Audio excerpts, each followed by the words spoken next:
And researchers have slowly started to think about making use of hybrid vehicles to have a sustainable diesel diesel or petrol engines at this particular point of time. So researchers designs new hybrid engines that are more efficient and less contaminating. So the term hybrid is nothing but is used effectively to make the internal combustion engine alive for next 20 to 30 years. Because actually we are in a transition era from pure EV into pure internal combustion engine to EV. So to bridge this particular gap, the leading manufacturers are making use of the term hybrid to have the internal combustion engine alive for next to 20 years. And not only the leading researchers, and also in line with this, the leading manufacturers have also started to come up with their own hybrid vehicle variant at this particular point of time. So Honda is aiming to phase off pure internal combustion engine from its European line by 2022, and the firm vice president has confirmed the same at this particular point of time. And in reliance with this, Volvo have also started to added its own mild hybrid vehicle variant and plug-in hybrid vehicle variant to have an sustainable internal combustion engine based vehicle for next 10 to 20 years. So one thing that strikes common in this entire slide is that we are actually in a transition era from pure internal combustion engine to EV, and particularly the diesel engine is going to face a huge decline because of this transition part. So to have a sustainable diesel engine, we are just slowly make a transition from conventional diesel engine combustion mode to advanced diesel engine combustion.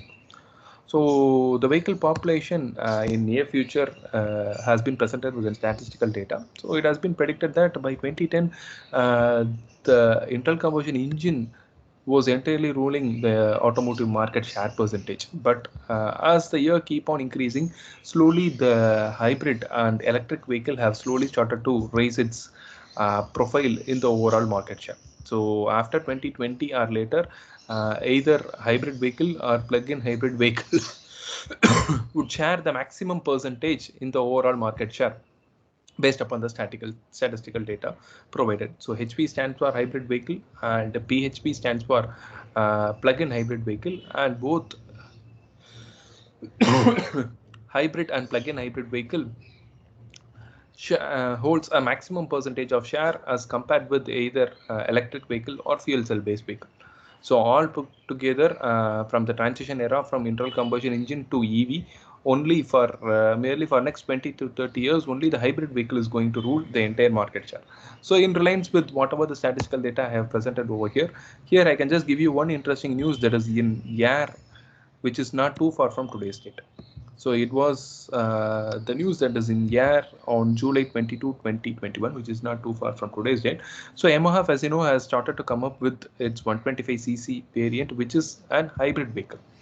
So Yamaha, as you know, has started to come up with hybrid vehicle variant, which is news in 2021. So you can just try to compare the same with the whatever the statistical data provided above. So after 2020, most of the vehicle would slowly started to get transited from pure internal combustion engine to hybrid vehicle mode. So here you will have an internal combustion engine.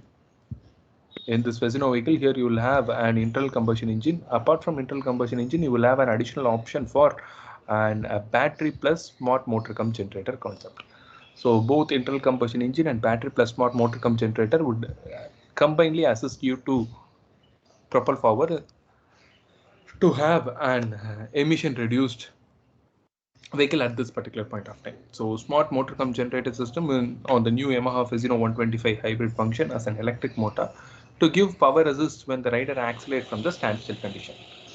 And talking about the history of electric cars, nothing is under the horizon. So both internal combustion engine electric hybrid cars have around been here for more than 100 years. So this is not a sad truth to be understood. So really both all three internal combustion engine and hybrid, whereas electric, all three started their career in the same time scale. So it was in 1832 the first crude electric vehicle was developed. So it was in 1832 the first crude electric vehicle was developed, and it was in 1893 the internal combustion engine was commercialized.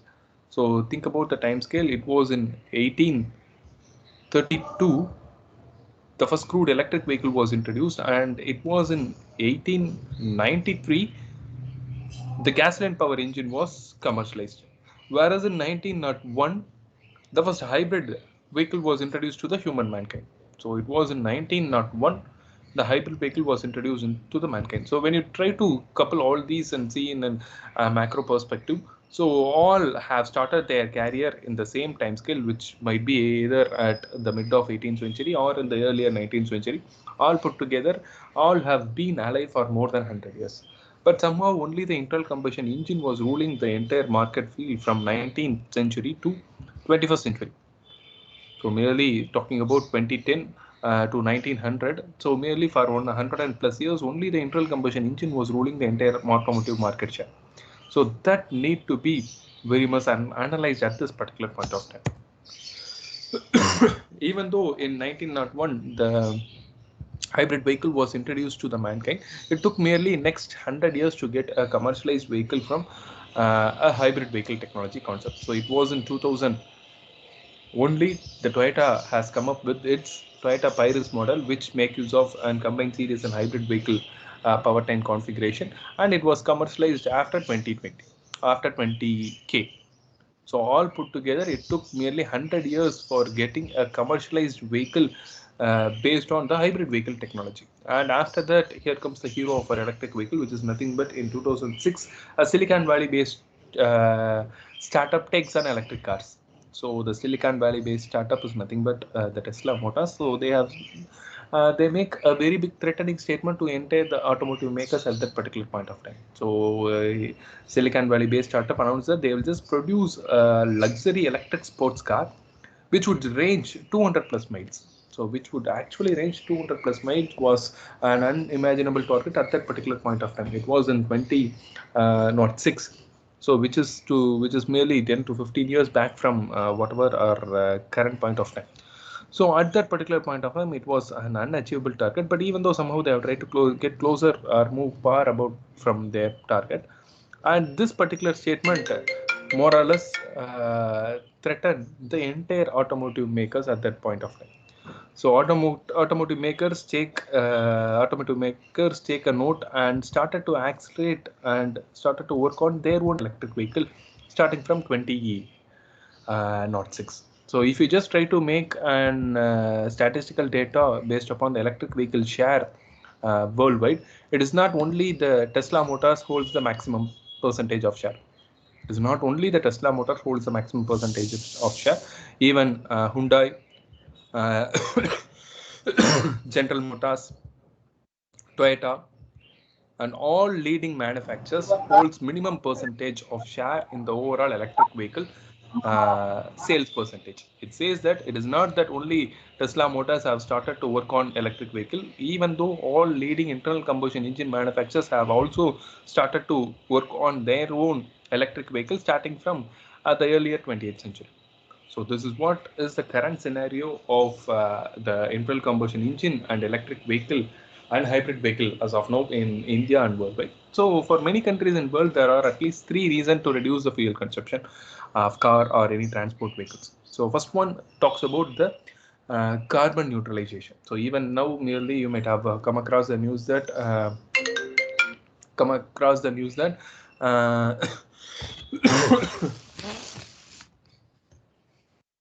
our prime minister have signed an agreement stating that India would more or less get converted into a carbon neutral based nation by 2030. So all put together, the entire nation is progressing towards the carbon neutralization and pulling down the carbon dioxide emission to a greater percentage. And for reducing carbon dioxide to a greater percentage, one thing that strikes our mind is the emission from the internal combustion engine.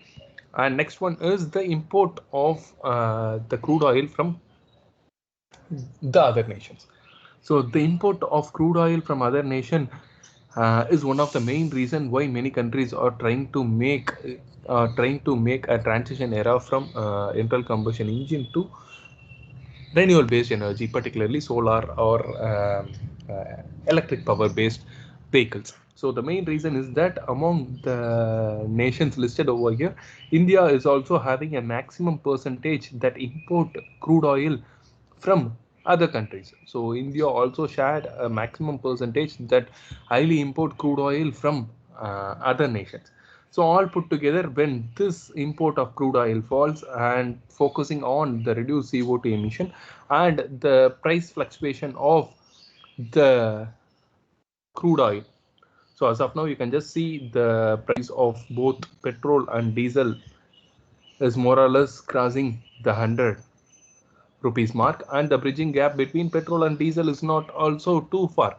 So it takes merely 5 to 10 rupees as of now. Earlier it was 20 to 30 rupees. So this bridging gap and the price fluctuation all put together, the entire nation is trying to make a progress from pure internal combustion engine to EV at this particular point of time. But our focus is to understand that in this transition era, how can we make this internal combustion engine alive for next to 20 years? So that is what as my presentation is going to get focused on. So what are the possible ways to reduce this fuel consumption when looking the vehicle from a mechanical perspective? So there are three possible ways that you can work on the vehicle to pull down the fuel consumption. One is focusing on more aerodynamic part in your vehicle. So based upon reducing the impact of drag on your rear side of the vehicle, possibly you can just enhance the efficiency of the vehicle and pulling down the fuel consumption to a maximum percentage, and working on the rolling resistance of your vehicle. So working on the various forces acting on your vehicle and trying to compensate it at the maximum percentage, you can try to pull down the fuel consumption of the vehicle. And third thing that strikes your mind is that trying to increase the efficiency of your internal combustion engine. So whenever you have an option to increase the efficiency of an internal combustion engine, possibly the fuel consumption would slowly get down with whatever the statistical data that we have collected earlier. So all put together, there are three possible ways that we can focus on to reduce the fuel consumption. Among that, the presentation is highly concentrated on the engine that would have an higher efficiency and reduce pollutants to have a sustainable internal combustion engine for near future. So talking about a battery powered electric vehicle and hybrid electric vehicle, battery powered electric vehicle on the other hand poses some advantage over internal combustion engine, such as high energy efficiency and zero environmental pollution, whereas the performance, especially operation range per battery, is far less comparative to the internal combustion engine due to low energy density or of the battery than compared to the diesel. So based upon statistical data, I can just clearly find that it was in 1893 the internal combustion engine was allowed to get commercialized, and the gasoline, particularly gasoline engine, was get commercialized. But after from 19th century to 20 or later on, the energy share of your gasoline is too far higher as of compared with whatever the batteries that is currently available even till date. So this energy can not be achieved by your battery. So that is the reason why still most of your battery power vehicle based vehicle has not commercialized to a maximum percentage, but sooner or later they will try to make a very big penetration in the near future. And second thing they most often try to quote it down is that the weight of your battery and motor is enormously high. So it was in 1900 the weight of your battery and motor was merely 10,000 kg, and they have tried to pull down from the weight from 10,000 kg to 200 kg. So which is having a drastic weight reduction. So all put together, these two things are most often quoted down as the main reason why the electric vehicle has not commercialized to a greater percentage. So to overcome this, people have started to try to combine both internal combustion engine and EV as a single unit. So here comes a picture of your hybrid vehicle technology. So hybrid vehicle technology make use of two power source. One is the primary power source and second one is the secondary power source. So the term hybrid vehicle technology is mainly used to have your internal combustion engine alive for next 20 to 30 years. So for that particular scenario, in most often cases, your primary energy source will only be internal combustion engine. Your primary energy source will only be internal combustion engine, and your secondary energy source will be the battery plus motor combination. The secondary energy source will be your battery plus motor combination. That is, says that the maximum energy that your internal combustion engine the battery percentage of energy that you can drain from your battery plus motor combination is restricted to 49.99%. If it exceeds 50 or above, the battery plus motor combination would become your primary source of energy. So to have a sustainable internal combustion engine future, what they have tried to do is they have tried to make your internal combustion engine as the primary energy source in your hybrid vehicle. And talking about different types of EV, as of now, we are in a transition era, so we'll just start it from the hybrid electric vehicle. So in terms of hybrid electric vehicle, you will have various architectures such as series, parallel, and series and parallel. And based off degree of hybridization, you will have micro hybrid, mild hybrid, and full hybrid. So these are the main key classification that falls under the hybrid vehicle technology. And to move further, relying on hybrid vehicle technology, people have started to work on plug-in hybrid vehicle technology. So this is going to be our near future electric vehicle sales in next 10 to 20 years. And later on, the hybrid vehicle technology will get completely eradicated, and we will be focusing on the battery powered electric vehicle. So next, rather focusing on battery as a primary energy source, people have started to think to make use of either fuel cell or solar as the primary energy source for your electric vehicle. So this would be the near future percentage of your automotive vehicle share in next 40 or 50 years. So I believe now you have a clear view about different types of EV as of now, and we should have a clear understanding about the term degree of hybridization. So in terms of vehicle hybridization, there are three main categories in hybrid system. One is micro hybrid, second one is mild hybrid, and third one is full hybrid. So they most often coin this degree of hybridization as DOH. So as said earlier, the maximum percentage of power that can be delivered from your internal combustion battery plus motor combination is restricted well below 50. So that would be barely 49.99%. If it exceeds 50 or above, then this would become your primary source of energy, and your internal combustion engine will become secondary source of energy. So in accordance with this 50%, they have classified your hybrid vehicle technology into three terms. So one is micro, and second one is mild, and third one is full hybrid. So we'll try to understand initially what is DOH. So let us assume I'm having a demand of around 100 kilowatt power in your NV. So if this 100 kilowatt power is delivered only from your internal combustion engine, then your degree of hybridization is 0. Whereas the same 100 kilowatt power is delivered only from your battery based electric vehicle, then your degree of hybridization is 100%. So it says that what is the percentage of your battery plus motor contributes in the power that is delivered to your end wheel. So that what talks about the term degree of hybridization. If you are able to deliver 75% of power from your internal combustion engine, and 25% of power is delivered from your battery plus motor combination, then this particular scenario says that your degree of hybridization is 25. And when 50% of power is delivered from your battery plus motor combination, and merely 50% of power is delivered from your internal combustion engine, then this particular scenario says that your degree of hybridization is 50%.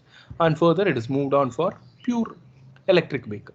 So I hope now you are having a clear vision. As said earlier, for hybrid vehicle, the degree of hybridization is restricted to more or less 50%. So based upon this 50%, they are just classifying the vehicle into three classification. One is micro hybrid, second one is mild hybrid, and third one is full hybrid.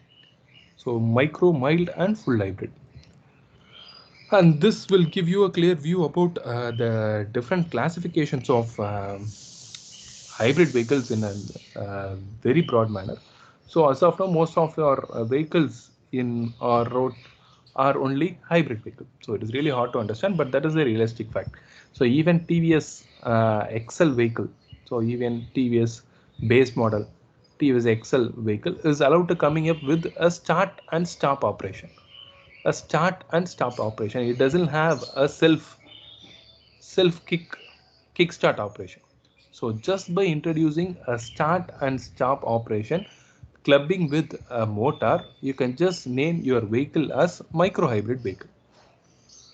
You can just name your vehicle as a micro hybrid vehicle. And when you are able to ask your motor to act as a generator, and thereby when regenerative braking is applied, then this too falls under the category of micro hybrid vehicle. So for micro hybrid vehicle, your degree of hybridization would vary from 0 to 20%. 0 to 20%. And apart from start and stop and regenerative braking, if certain amount of power is able to deliver from your battery plus motor to your end wheels, then the power assist comes into picture. So Maruti Ciaz variant, Maruti Ciaz and Yamaha Fasino. So all these are mild hybrid variants where certain amount of power would be given to your end wheels for propulsion. And when you are just making a transition from conventional, micro hybrid to mild hybrid, then here comes a term known as downsized internal combustion engine. So when you are just making a conversion from micro hybrid to mild hybrid, then you need to work on your engine to downsize it to gain and maximum thermal efficiency and efficient uh, emission control in relation with this. And after mild hybrid, you can make a transition era from mild to full hybrid, where you will have an external short electric drive. And after full hybrid, you will have an option of plug-in hybrid, where you can just try to make an additional option to plug in and charge your vehicle. So even in this particular case, after mild hybrid, your engine size would be keep on decreasing, and after plug-in hybrid, your internal combustion engine would completely get removed from your vehicle topology, and you will have only battery plus motor combination. So this is how the electric vehicles are actually classified at this particular point of time. And we will be focusing more on engine downsizing and how it is actually achieved at this particular point of time. So the term engine downsizing has nothing to do with its performance. So we are going to simply use a method to work on the weight to the maximum possible ratio, that is to the best breed of producing power to weight ratio. So let us assume this carries a weight of around 100 kg, and this would be able to deliver a power of around 65 kilowatt. What we need to do is we need to more or less reduce the weight from 100 to 80 kg, and it should optimally deliver the same power output. It should optimally deliver the same output. So here you have drastically reduced the weight, and more or less it is able to deliver the same output.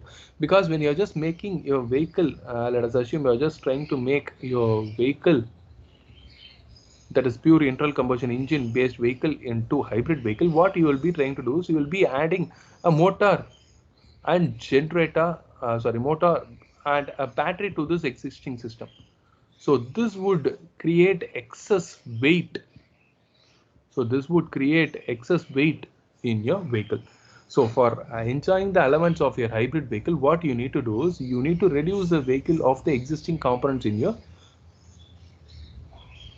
vehicle. So that is the reason why the engine downsizing comes into picture.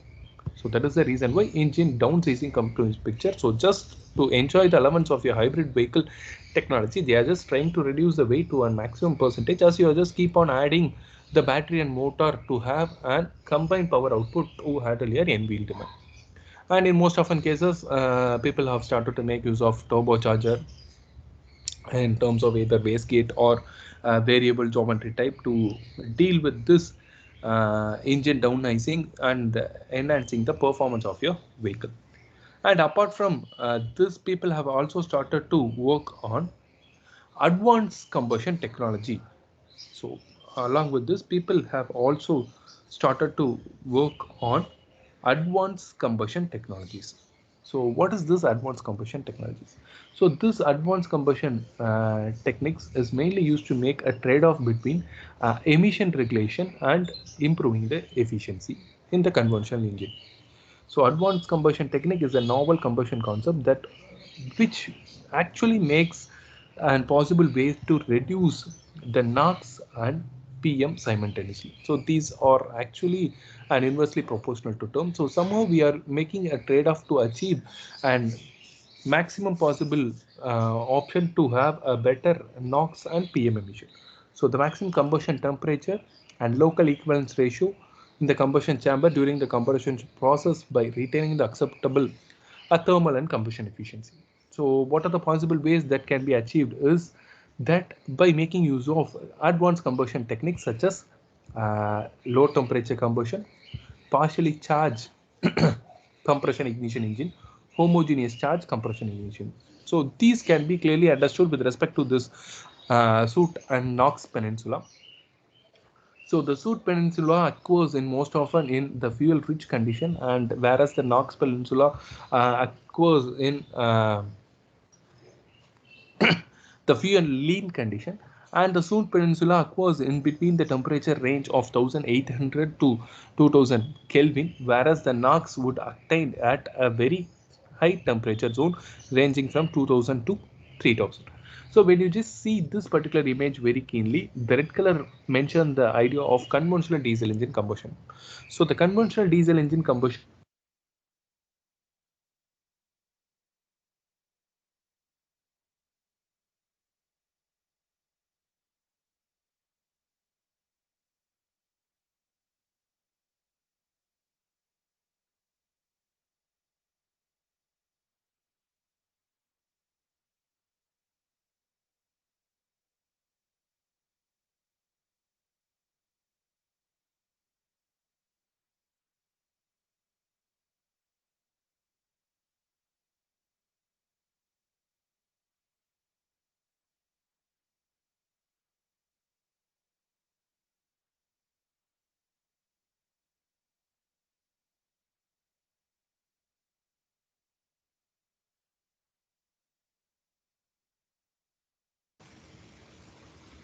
Hello, Dinesh sir.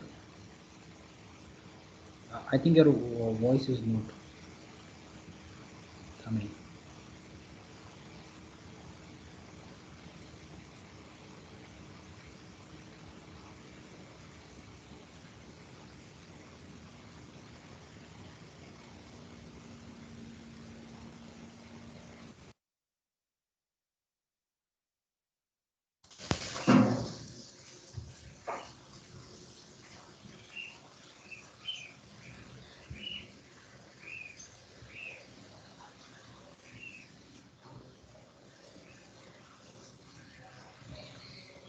Hello, sir. Whether I am audible to you? Can you hear me? Yes, sir. Yes, sir. Audible. Okay. Okay. Sorry for the interruption. So this was actually initiated with the conventional diesel engine combustion mode. So the conventional diesel engine combustion mode interrupts both the soot and NOx emission to a maximum percentage. So it means that it get affected from both soot and NOx.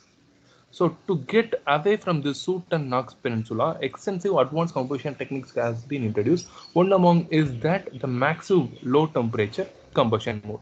So that is LTC. So the blue color is the LTC where it doesn't have a maximum interruption between the Soot and Knox Peninsula. And next to that is the homogeneous charge compression ignition engine and followed by the premix charge compression ignition. My presentation will be more concentrated on these techniques and how it is effectively deal to have a better Soot and Knox trade-off. I believe now you are clear with the variation low temperature combustion. So starting with the advanced technology with low temperature combustion mode. So to focus on two major emission parameter, one is NOx and next one is the NOx to a greater percentage, the easiest and the convenient possible way is to work on massive EGR percentage. So the massive EGR with low temperature combustion utilizing charge mixture homogeneity would try to make a better layoff between the Soot and NOx trade-off. So in this advanced combustion technology with low temperature combustion, what they have tried to do is they have tried to work on very high EGR percentage. So the outline LTC region exits at a local temperature zone less than 2000 degree Kelvin and local equivalence ratio between less to 4. So what they have tried to do is they have tried to work on better fuel air interaction and reduced in cylinder combustion temperature. So this is the region of your low temperature combustion actually works in. So they have started to work between the temperature range of 1500 to 2000. So when 2200 is not achieved, you doesn't have a very big impact on the NOx emission. And when you are just trying to make a more or less an equivalence ratio of mixture, or when you are just making to create a better fuel air interaction, you can just move away from the soot formation from to a maximum percentage.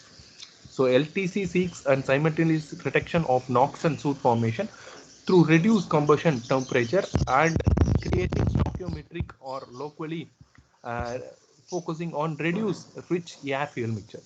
So reducing rich air fuel mixture can be dealt with providing sufficient time for fuel and air interaction. So if you are able to provide sufficient time for fuel and air interaction, then you can just focus on high avoid high soot NOx formation, high soot formation, and followed by the dilution with either air or exhaust gas recirculation reduces the peak combustion temperature to avoid high NOx formation. So all put together, this technique talks about the low temperature combustion. So extensive research have also been carried out with respect to this particular technology. So here I have given you one article that focus on the LTC. So the effect of increasing FAME biodiesel content on combustion characteristics and HC emission with high EGR and low temperature combustion. So what they have tried to do is they have just tried to split down the conventional diesel engine combustion mode in two characteristics. One is low load condition and high load condition. For low load condition, they have tried to vary the start of injection, and for high load condition, they have tried to vary the start of injection. So just by varying the start of injection, they have tried to create a better homogeneity of mixture, and they have also enhanced the EGR percentage from 0 to a maximum percentage of 30. So 30 to 50 percentage of EGR percentage has been introduced to this particular case. So when you just see very cleanly the apparent heat release curve for this particular case, so SO will start for the start of low temperature combustion zone, and CA5 will give you the crank angle 5 degree. And after that, you will have a premix condition which result in better fuel air interaction. So you can just assure that the soot formation would get suppressed in this particular zone. And after that, you will have the high temperature heat release rate condition where you will have an equivalent or a combined heat release rate because of a sufficient mixing of fuel and air, and followed by the burnout condition. So if you just see very keenly the starting part of this particular case, you will have the ignition delay followed by the start of low temperature combustion, and after the start of low temperature combustion, you will have the negative temperature coefficient where the fuel vaporization and the ignition in the continuous flame progress would get initiated. So with respect to this particular technology, they can effectively work on reduce soot and NOx formation. So when you just soot and NOx formation, then you can just effectively assure that you will have an enhanced thermal efficiency and reduce emission to a maximum percentage. And next to this LTC, you'll be focusing on single fuel advanced combustion techniques. So next single fuel advanced combustion technique is the homogeneous charge compression ignition engine. So what is the key difference between the single fuel ACTs or low temperature combustion and the HCCA is that the reduction of NOx and PM resulting near homogeneous mixture through early injection timing and elevated injection AGR. So in case of LTC, we have much more focused on the elevate EGR level, but even though at that particular case, we doesn't have a better fuel air interaction. So there are also certain case of soot formation was generated at that particular point of time. So to overcome that, what they have tried to do is they have tried to vary the injection timing to a greater percentage. So this will give you a clear idea. So this is the top dead center of your compression stroke. So in this particular case, they have tried to create an EGR to 40 to 50 percentage, but whereas they have tried to inject the fuel merely 200 degree before top dead center. So we are very much clear that our one crank angle would be 180 degree. It means that they have tried to inject the fuel at the suction stroke itself. They have tried to inject the fuel at the suction stroke itself. So this what talks about the homogeneous charge compression ignition engine. So the homogeneous charge compression ignition engine works on an elevated EGR percentage and also focus on injecting the fuel to a maximum percentage. So injecting the fuel at the maximum yearly timing to have a better fuel air interaction. So when you focus on better fuel air interaction, then you can assure that you can just pull down the soot emission to a greater percentage. So HCCA combustion concepts present the early inject in the fuel during the intake process from 160 to 200 degree before the top dead center. Before 180 means itself, then you are just moving to your suction stroke. So they are injecting the fuel at the end of suction stroke itself. So from the end of suction stroke, you have sufficient amount of time to get an fuel air interaction. So the elimination of air and fuel mixture decreases the PM emission to a greater percentage, and low temperature combustion can be achieved because of an higher EGR percentage, that is 40 to 50%. So all put together, you can achieve an more or less a homogeneous charge compression ignition engine. So in this picture, you can just see the flame is yellow in color, stating that it is an heterogeneous charge combustion. And when you're just dealing with an elevated EGR percentage with an higher formation, the flame occurrence is more or less in blue in color. So it means that there is a higher possibility for the formation of a homogeneous charge compression. But even though to further enhance, they have tried to work on very low rich mixture formation. So more or less it varies from 1 to 0. So in this particular condition, the flame occurrence is in a disturbed form. So in this particular case, as the fuel is injected much earlier to the compression stroke, what actually happens is it might result in higher HC and CO emission rather focusing on NOx emission. So rather focusing on NOx emission, the overall combustion temperature would get below 1400 degrees Celsius. If the overall combustion temperature falls below 1400 degrees Celsius, what actually happens is it creates the possibility for formation of CO and HC emission. So that is one of the key disadvantage when you just focus on homogeneous charge compression ignition engine, and followed by the premix charge compression ignition engine. So in case of premix charge compression ignition engine, here also we will be focusing on the early injection timing with an elevated EGR percentage. So the PCCA, the diesel should be injected into the combustion chamber during the compression stroke nearly 30 to 60 degree before the top dead center. So if it is 30 to 60 degree, that means actually in your compression stroke. So whatever the disadvantage that you actually face with your HCCA can be handled with your premix charge compression ignition engine. And here people have started to work on the split injection concepts. So in the earlier case, it was 200 degree before TDC, and now it is merely for an assumption, it is 90 degree before the top dead center. For conventional diesel engine combustion, it would be 23 degree before TDC. We won't able to we won't change it to a maximum percentage. But in this particular case, it is merely 90 degree before the top dead center, and people have started to work on the split injection concepts.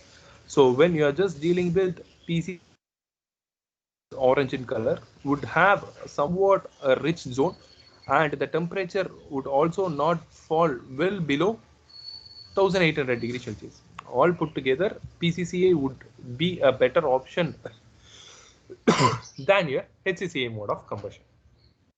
And in this particular case, you will have an narrow equivalence ratio, but the presence of larger combustion temperature would result in somewhat superior NOx formation. So this is what talks about the PCCA mode of combustion.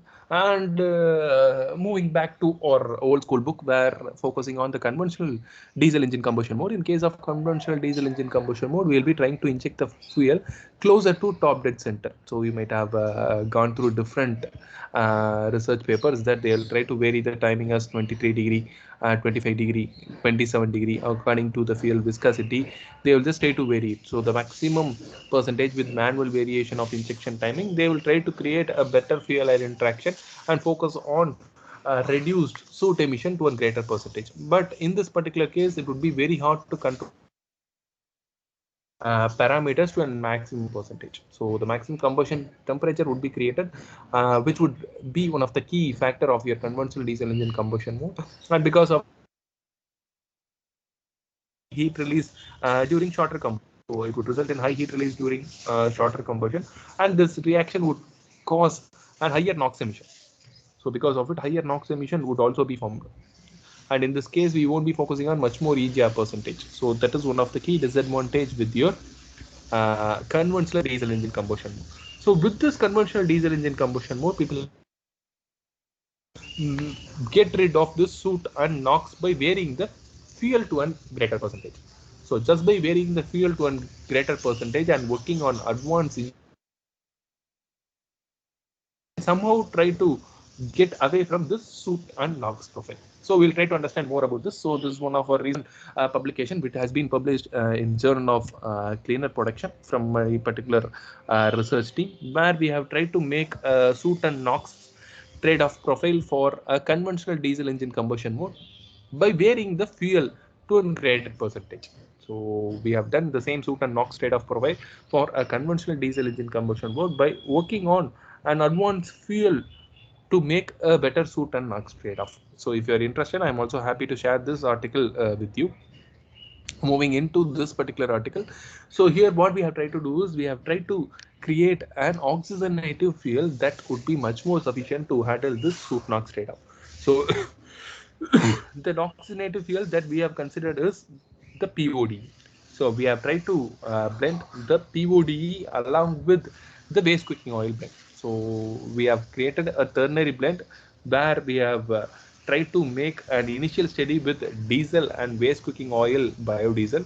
From the detailed study, it is understood that the W20 blend, 20% of blend would result in an higher efficiency, creating this base cooking oil 20% blend as a base. We have tried to increase the PODE blend to a greater content.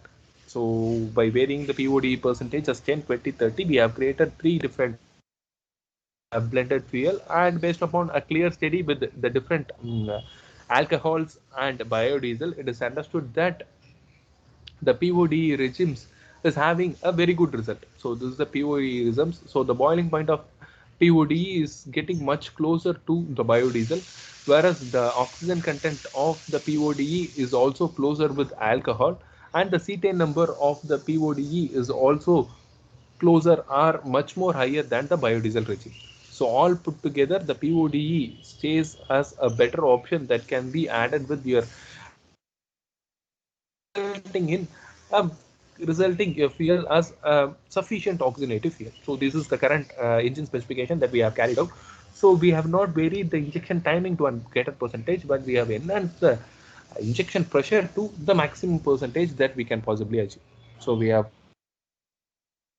of around 400 bar using a common rail direct injection without modifying the existing engine setup. So the injection timing is kept idle as it is, and we have conducted the base study. So based upon the detailed study, it is understood that the thermal efficiency of the POD based fuel is getting closer to the diesel, plus the P theta and the heat release rate profile is aligning well with the diesel profile. But our focus is much more on the combustion and the soot NOx profile. So focusing on the combustion and soot NOx profile, so getting par with the diesel, the base cooking oil with 30% or 20% is resulting in a much shorter burn duration profile. So creating a shorter burn duration profile would result in a superior thermal efficiency. Creating a shorter burn duration profile would create a result in superior thermal efficiency, and focusing on the soot NOx profile. So we have tried to compare the NOx profile with the thermal efficiency and the soot profile with the fuel consumption. So thereby you can have a clear variation between the thermal efficiency and the NOx formation and the fuel consumption and the soot formation. So when you just see very clearly, both the BTE and the NOx profile follows a similar trend, but introducing an oxygenative fuel, we can try to pull down the NOx emission to a minimal percent. The Euro 6 norm states that you should able to achieve 0.4 gram per kilowatt hour, but whatever we have achieved is merely 12 gram per kilowatt hour. So that is the reason why we are just moving from conventional diesel engine combustion mode to combustion.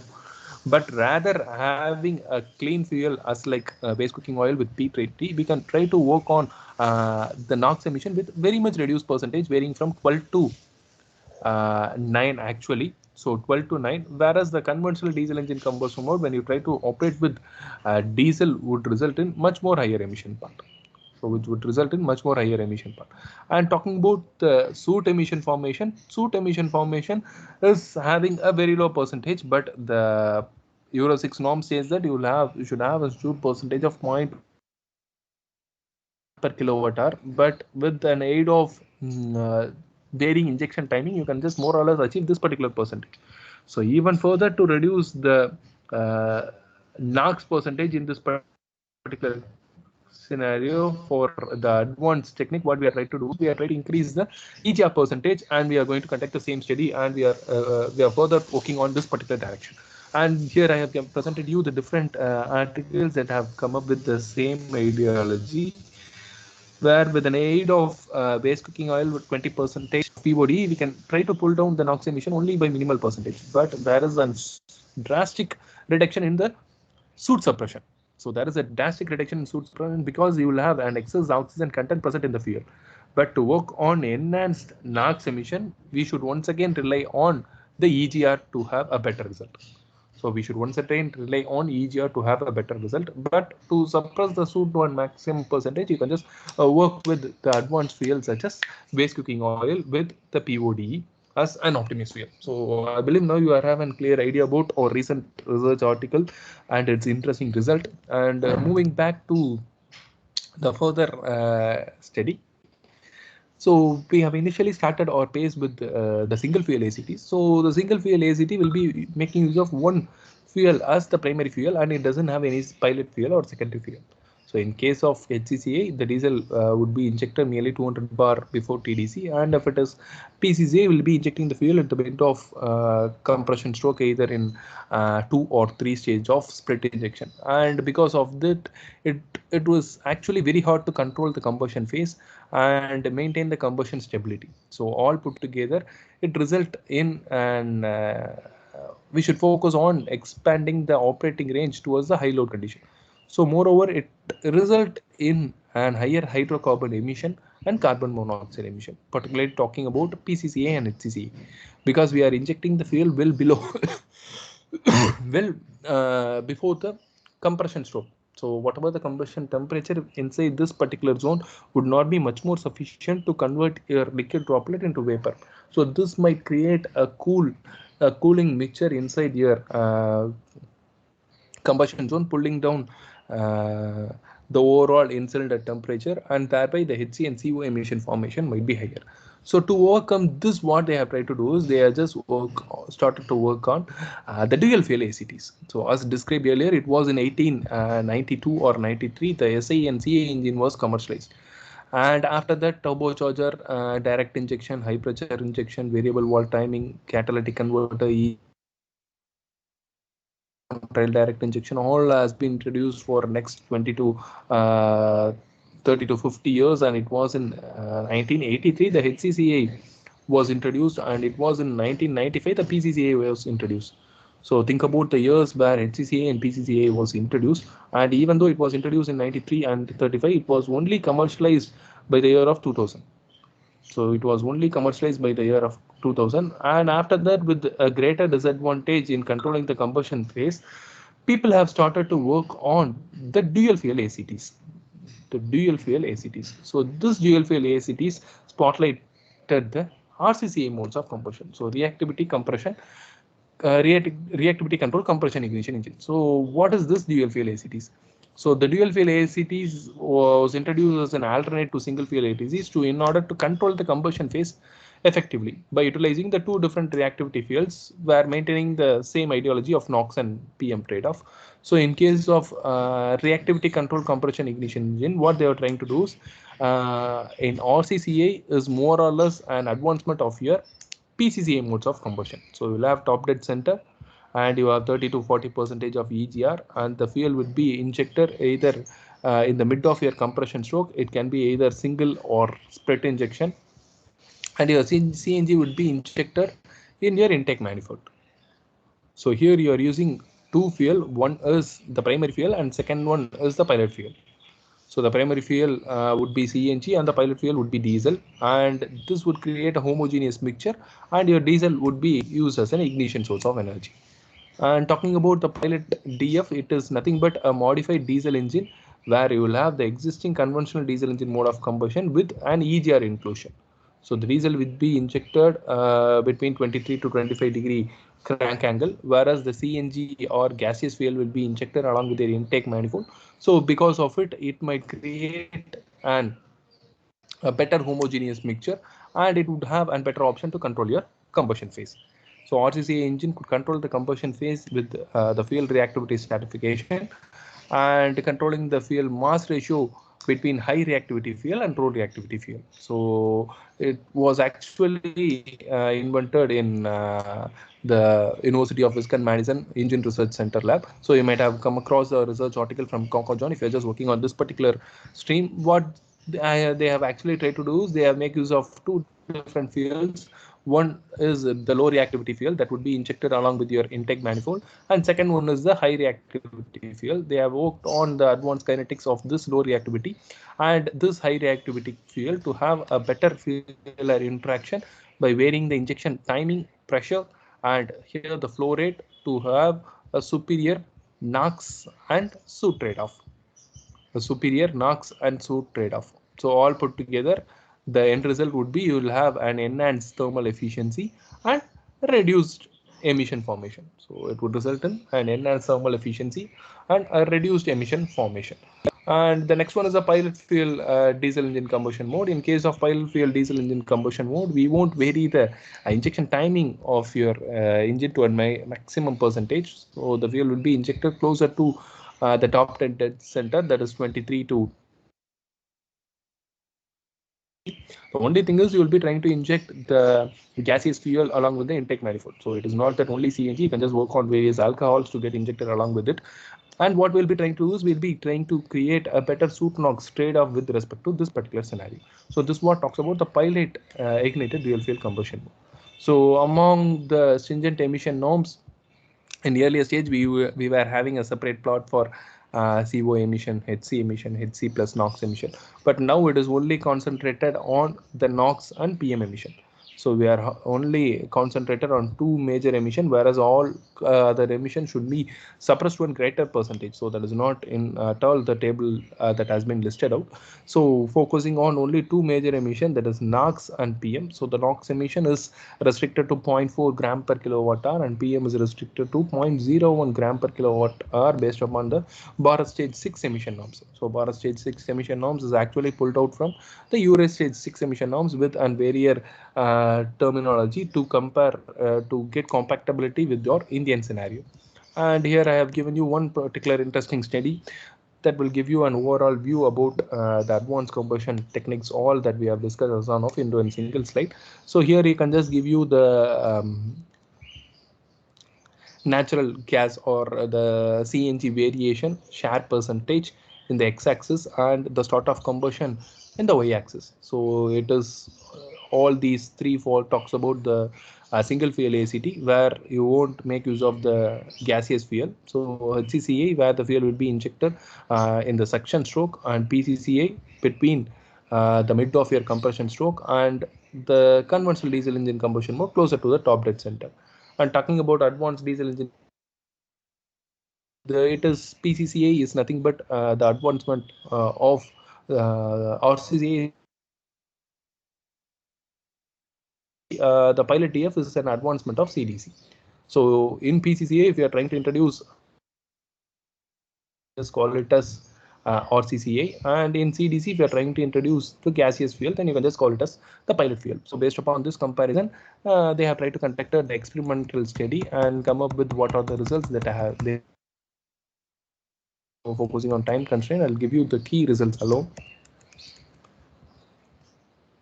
And this talks about the combustion phase profile. So the combustion phase profile, that is the CA50 formation for your single fuel ACT and dual fuel ACT.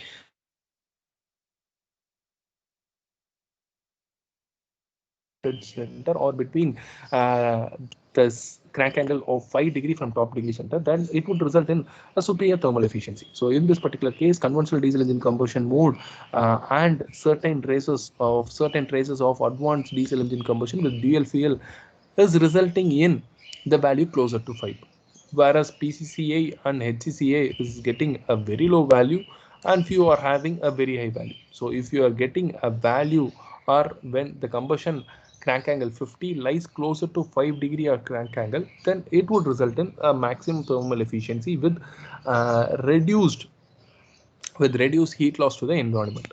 So among the techniques available, combustion mode is already get commercialized, and this can be effectively achieved by using only dual fuel combustion mode of either pilot based dual fuel or RCCA mode of combustion with an optimal percentage of 40% of CNG energy share. And talking about the ignition delay and the burn duration, in case of ignition delay, as the conventional diesel engine is highly optimized, so the ignition delay percentage should get vary between 5 to 15 percentage. If it's getting a value closer to 5 to 15 percentage, then it would result in a superior combustion data. And when you just see very clearly, both conventional diesel engine combustion mode and certain traces of dual fuel ACCA is resulting a value varying between 5 to 15, whereas PCCA and HCCA is resulting in higher ignition delay. So the main reason for this higher ignition delay is that you are injecting the fuel well before the compression stroke itself, that is at the end of your suction stroke. So at the end of suction stroke, your air molecules would not have sufficient amount of temperature to convert your liquid molecule into vapor. So all put together, the ignition delay would be much more higher when you're just working on HCCA and PCCA. So that is the reason why you are having an higher HC and CO emission with respect to your HCCA and PCCA form of combustion. And talking about the burn duration, whenever the ignition delay is too higher, the burn duration would also be higher. So the main aim of higher thermal efficiency is that you should result in a shorter burn duration. If the burn duration is shorter and lying closer to 30 to 50 degree crank angle, then you would result in a superior thermal efficiency. So that particular trace formation occurs in CDC and certain traces of dual fuel ACCA, PCCA, but the PCCA and HCCA fails in this particular zone. So PCCA, HCCA talking about the single fuel ACTs and not focusing on the dual fuel ACTs. And the combustion stability can also be understood. So determining about the combustion stability, if the COV-IMIP percentage lies closer to 2 or closer to this particular zone, then it might result in a superior combustion stability. So if you just see very keenly, CDC has been already optimized and only dual fuel mode of ACTs result in this particular zone, whereas PCCA, HCCA also fails in this particular case. And talking about the noise and engine durability, so this noise and engine durability can be calculated from the variation in your maximum pressurized data, which should not exceed the limit of 10 bar per degree crank angle. So in most often cases, for whatever the research article that has been presented is getting a value between 200 bar per degree crank angle. So for this particular cases, the engine noise and engine durability would be affected to one maximum percentage, and it is much more higher, particularly focusing on CDC and certain zones of your dual fuel PCC. And talking about the experimental case focusing on the emission parameter, both NOx and PM can be controlled in an effective way. So the NOx emission should be getting closer to 0.4 gram per kilowatt hour, and this can be effectively seen in HCCA and PCCA because overall thermal efficiency has been pulled down to a greater percentage. But in certain zones of CDC and dual fuel ACCA, you can effectively create this particular NOx formation. And talking about the PM emission, the optimum PM emission that's suggested by Euro 6 norms is 0.01 gram per kilowatt hour. So both CDC and most cases of your dual fuel ACTs can be effectively achieved this particular zone when you are creating sufficient time variation in the fuel air interaction. So just the time variation would handle your PM emission by giving an oxygenative fuel, but focusing on your NOx emission, you should work on the advanced EGR percentage with varying your primary fuel in an effective way. So all put together, this talks about the NOx and PM emission. And talking about the HC and CO emission as described earlier, the thermal efficiency of your PCCA and HCCA is very minimal as of compared to these two advanced combustion mode of technique and CDC. So because of it, HCCA and PCCA result in higher HC emission and higher CO emission. So, and also from our Soot-Knox Peninsula, it is understood that the HCCA and PCCA would result in a very low temperature formation, creating overall combustion temperature less than 1800 degree Kelvin. So because of it, there is an higher possibility for HC and CO emission. So that is one of the greater disadvantage that can be noted down when you just work on advanced diesel engine combustion concepts with HCCA and PCCA. Talking about thermal efficiency, this is indicator thermal efficiency. So the thermal efficiency of your CDC and dual fuel PCCA would get its maximum percentage comparing with the remaining advanced combustion techniques, and the fuel consumption is also much more lower in this particular zone. Whereas PCCA and HCCA result in very low combustion efficiency. So that are the greater disadvantage with your single fuel ACTs, and more or less the combustion profile, particularly focusing on PT10 and heat release rate, result in the same pattern. And let me just move into the key takeaway from this particular presentation, focusing on the key takeaway from this particular presentation. So the single fuel ACT is particularly focusing on HCCA and PCCA. HCCA, PCCA can be able to deliver low NOx and low PM formation. So HCCA and PCCA can be able to deliver low NOx and PM emission. So this will give you the percentage variation of it. In case of your conventional diesel engine combustion mode, the NOx formation is enormously high. So without the EGR percentage, focusing on it, or with EGR percentage, you can try to pull down the NOx emission to a greater percentage, only to a percentage of 7.92 gram per kilowatt hour. But our targeted NOx percentage is of 0.4 gram per kilowatt hour. So just to focus on NOx emission to a greater percentage, people have started to move on with advanced combustion techniques, focusing on PCCA and HCCA and dual fuel PCCA. So dual fuel PCCA is nothing but the RCCA mode of combustion. So in this particular case, you are able to achieve a NOx percentage of 0.4, 0.08 or 0.044.